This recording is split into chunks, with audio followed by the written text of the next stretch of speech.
Eileen O'Connor founded a nursing society for the poor despite being confined to a wheelchair after a childhood accident.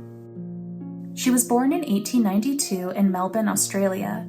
She may have had tuberculosis from birth and was kept in a stroller or pram as a toddler. One day when she was 3 years old, she fell out of her pram and injured her spine.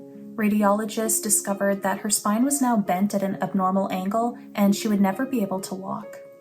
The injury to her spine caused her constant pain and prevented her from attending school, though she did attend classes occasionally when her pain wasn't as strong. The isolation caused by her condition meant that she didn't have many friends. The pain in her back was sometimes so strong that she would lose consciousness. During these times, her family feared that she would die.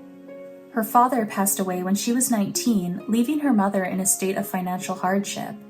Her mother sought help from a priest friend who introduced her to another priest, Father Ted McGrath.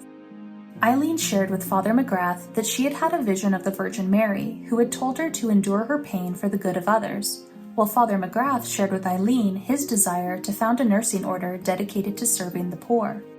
Eileen and Father McGrath decided to work together to realize this dream. Together, they founded the Society of Our Lady's Nurses for the Poor, also known as the Brown Nurses.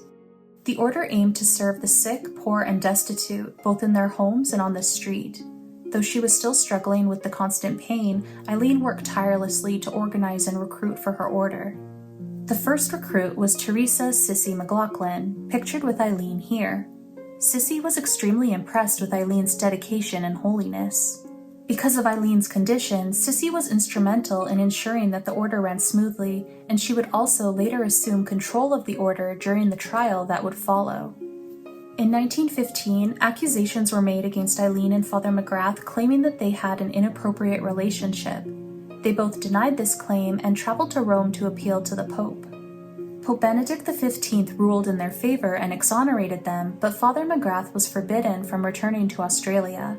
Eileen returned to continue recruiting and training nurses for the order. Back in Australia, the sisters worked out of a rented home that became known as Our Lady's Home. Eileen directed their work from her bed.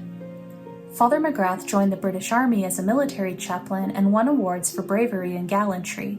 He would eventually return to Our Lady's Home at the end of his life, dying there in 1977 at the age of 96. The nurses of the order referred to Eileen as Little Mother. Many people sought her guidance and asked her to pray for them. She was known for giving wise advice.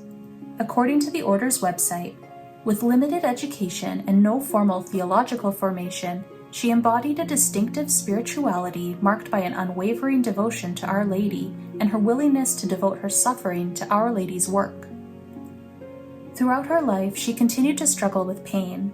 She never grew any higher than 3 feet 9 inches tall. She went through periods of paralysis, blindness, inflammation, and extreme nerve pain.